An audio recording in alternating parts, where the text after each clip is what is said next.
There is a very specific kind of pain that comes from loving an avoidant person. Not the loud kind, not the dramatic kind, the quiet kind. The kind that leaves you staring at your phone, rereading cold messages that used to feel warm. The kind that makes you question whether you imagined the intimacy, whether the tenderness was real, whether the way they looked at you meant anything at all. One day they were close enough to feel your breath, then suddenly they were gone inside themselves. Slower replies, less softness, more distance, more silence. And silence can feel like rejection when your heart is already bleeding. But here is the brutal truth most people do not want to hear. You may be looking for love in the wrong language. Because avoidant love rarely looks like pursuit. It rarely looks like reassurance on demand. It rarely sounds like, "I miss you, please don't leave." In fact, the harder you push for those signs, the more they disappear behind the walls that were built long before you arrived. That is the part that hurts your pride. You think, if they loved me, they would act like it in the way I understand love. They would come closer. They would speak clearly. They would stop making me guess. But avoidant attachment does not erase feeling. It scrambles expression. It creates a person who can feel deeply and still retreat. A person who can love and still go numb. A person whose body reads closeness as danger the moment it starts to matter too much. That is not poetry. That is nervous system reality. When intimacy rises, so does activation. The amygdala starts scanning for threat. Cortisol climbs. The body shifts into protection, and what looks like indifference from the outside can actually be overwhelm on the inside. They're not always pulling away because they stopped caring. Sometimes they pull away because caring hit a depth they do not know how to survive. That is why some of the strongest signs an avoidant loves you do not look romantic at first. They look inconsistent, strange, even disappointing. But if you know what to look for, the pattern changes. And once you see it, you stop humiliating yourself trying to force a confession out of someone whose whole system was trained to hide need. So let's go deeper. If an avoidant loves you, the first green flag is not that they stay perfectly close. It is that they come back. Not because it is convenient, not because they are bored, because after distance, after coldness, after that confusing retreat, something in them circles back to you. A message with no real excuse. A random check-in. A half-open door. They might not say, "I was scared." They might not even understand it themselves. But the return matters. People who feel nothing do not keep reappearing in the place that exposes them. An avoidant who truly does not care can detach cleanly, fast, efficiently, almost surgically. But when they love you, detachment is rarely clean. It is jagged, incomplete, haunted. They leave physically, but mentally they keep touching the connection. They wonder what you think of them. They revisit conversations. They remember your tone. They feel relief away from intimacy, then emptiness away from you. So they come back. Not always gracefully, not always consistently, but they come back. The second green flag is that they reveal themselves in flashes. This is important because avoidants do not usually unfold in a smooth, secure stream. They do it in moments, unplanned, almost accidental. Maybe it is late at night when the armor is tired. Maybe it is after a conflict when their defenses crack for 2 seconds and something painfully honest slips through. Maybe they say something small that you almost miss. I'm not used to this. You get to me. I don't know why I'm like this. I almost texted you. Those sentences are not small. For someone whose survival strategy is self-containment, a single unguarded line can mean more than 100 rehearsed speeches from someone else. It means your presence is reaching beyond their performance. It means they are not fully in control of the wall anymore. And that scares them. Because once an avoidant is seen, truly seen, there is nowhere to hide except distance. That is why vulnerability is often followed by withdrawal. Not because the moment was fake, because it was real enough to terrify them. The third green flag is the one most people misread completely. They watch you. Quietly. Intensely. From a distance they pretend is casual. They notice changes in your tone. They remember things you said once and never repeated. They seem emotionally absent, then somehow reference details that prove they have been tracking you more closely than they admit. Your schedule, your moods, the song you mentioned, the story about your father, the way you go silent when you are hurt. This is where love hides when expression feels unsafe. In observation, in memory, in silent attunement. Avoidants often struggle to perform emotional closeness in real time because direct intimacy activates pressure. But indirect awareness feels safer. So they study instead of speak. They monitor instead of confess. They hold information instead of handing over feeling. And yes, sometimes that means they miss you long before they admit it. Because dopamine does something cruel in these dynamics. Intermittent closeness creates imprinting. The moments they shared with you become neurologically sticky. Your voice, your smell, your presence start living in their system. Then, when they pull away, they do not just lose connection, they lose regulation. They lose the person who started bypassing their defenses. And even if their pride will not let them say it, their body notices your absence. That is when the fourth green flag appears. They become reactive to your detachment. Not when you play games, not when you perform coldness to manipulate them. That is not power. That is panic in disguise. I mean when you genuinely stop chasing. When you stop over-explaining, stop proving, stop dragging warmth out of someone who keeps rationing it. When your energy becomes still, clean, self-contained. That shift hits them harder than you think. Because avoidants are often most comfortable when they control the distance. They pull away, and somewhere deep down they trust you will still be there, still reaching, still orbiting their silence. But when that pattern breaks, when your nervous system is no longer wrapped around their inconsistency, they feel the loss of access immediately.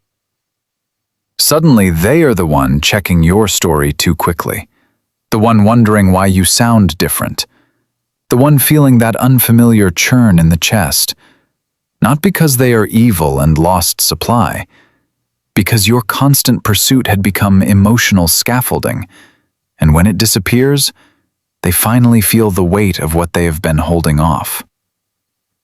This is why silence is the core concept most people never understand. Silence is not always emptiness. Sometimes silence is the only place an avoidant can hear themselves. When you stop filling every gap with questions, reassurance, anger, paragraphs, tears, and pursuit, you remove the noise that allowed them to stay defended. And in that quiet, regret gets loud. Very loud. They start replaying the moment you looked hurt and said, "It's okay." They start thinking about the times you reached for them softly and they froze. They start remembering how safe you were trying to be while they kept responding like safety itself was a trap. And this is where the fifth green flag shows up. They begin testing the connection without admitting they miss it. A random meme, a practical question that did not need to be asked, a strangely timed reaction, a comment on something trivial, a message that says nothing and means everything. To someone secure, it might look weak, half-hearted, immature. But in avoidant language, it often means, "Can I still reach you without risking full exposure?"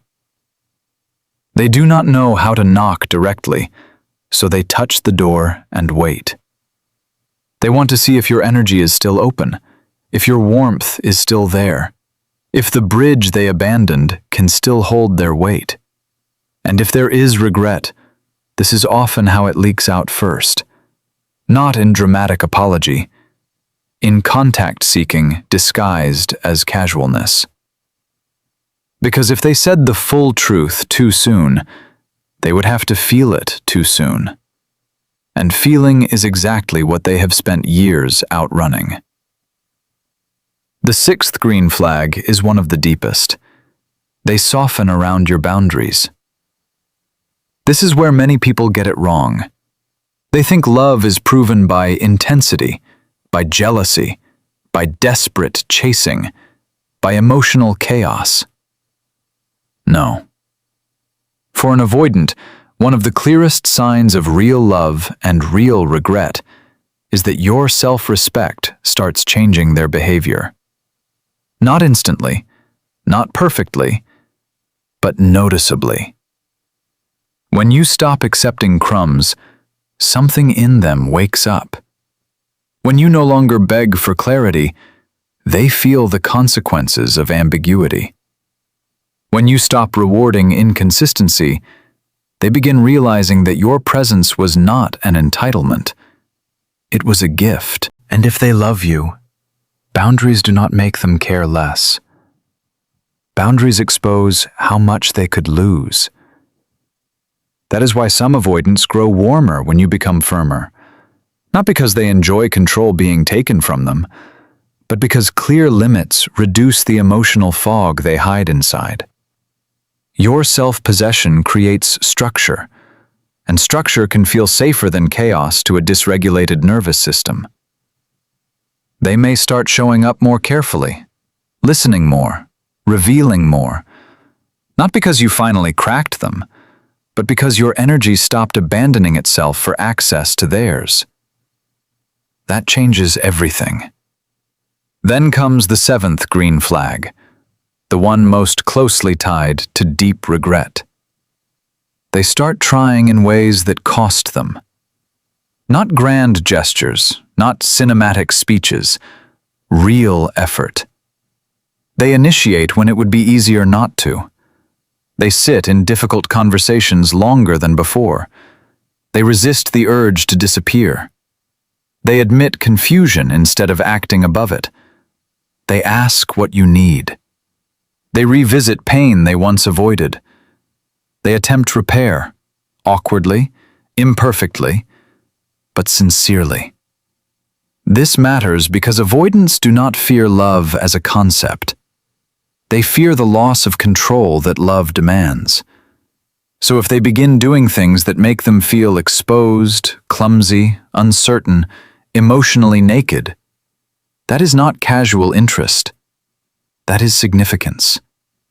That is someone realizing too late that your heart was not trying to trap them. It was trying to meet them. And now they have to live with the possibility that they wounded the very thing they secretly wanted to keep. This is the part where the power dynamic flips. Not because you manipulated it, because truth rearranged it. The moment you stop trying to convince an avoidant of your worth, They are forced to confront the experience of your absence without the anesthetic of your pursuit. The moment you stop performing availability at the expense of your peace, your energy changes from hungry to grounded. And grounded energy is unforgettable. Now they are not just remembering your affection. They are remembering your restraint, your softness, your patience, the way you tried to love them without making them feel small, the chances you gave, the understanding you offered, the safety they kept mistrusting. And when that realization hits, it can become obsession. Not always visible obsession. Avoidants are rarely obvious, but mental obsession, emotional preoccupation, private longing. The kind that shows up as checking, hovering, comparing, wondering if anyone else will ever feel like you felt, wondering if they sabotaged the one person who saw through their distance without humiliating them for it. That is when regret becomes personal. Because now it is not just about losing attention. It is about losing a mirror they were not ready to look into. But listen carefully. This part is dangerous. Once they feel the loss, they may return with intensity. More messages, more warmth, more pursuit, more emotion than you ever thought they had. And if you are still starving for proof, you will want to collapse into that moment. You will want to call it healing. You will want to believe the pain transformed them overnight. Be careful. Because regret is not the same as readiness. Missing you is not the same as being able to hold you well. An avoidant can love you, regret hurting you, lose sleep over you, replay your absence like a phantom ache in the body, and still not be prepared to build something stable. That is the tragedy. And if you ignore that, you will mistake emotional intensity for emotional capacity. Do not do that to yourself. Do not let their awakening become your relapse. If they return, watch for consistency, not confession. Watch for repair, not chemistry.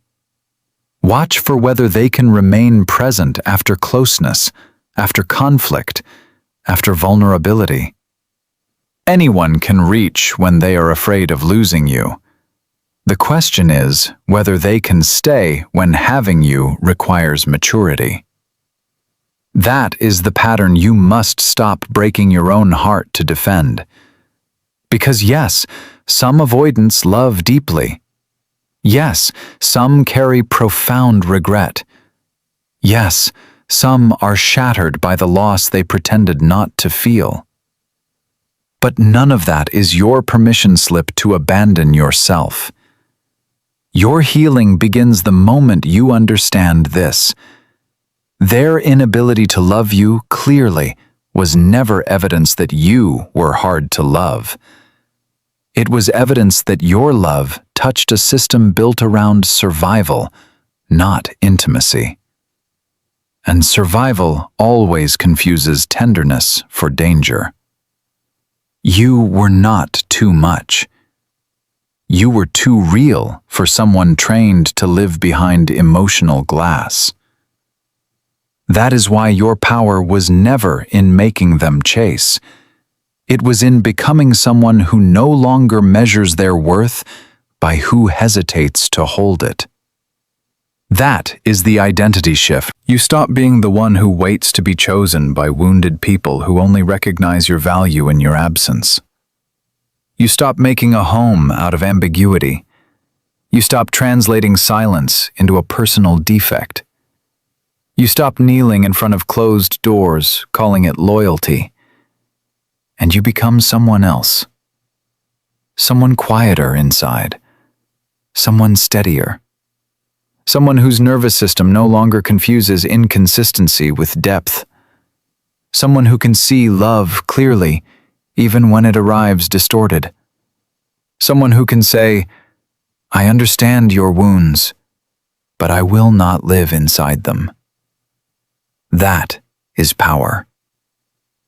Not the power to make them obsess, the power to remain whole, whether they do or not. And ironically, that is often the moment they feel you most.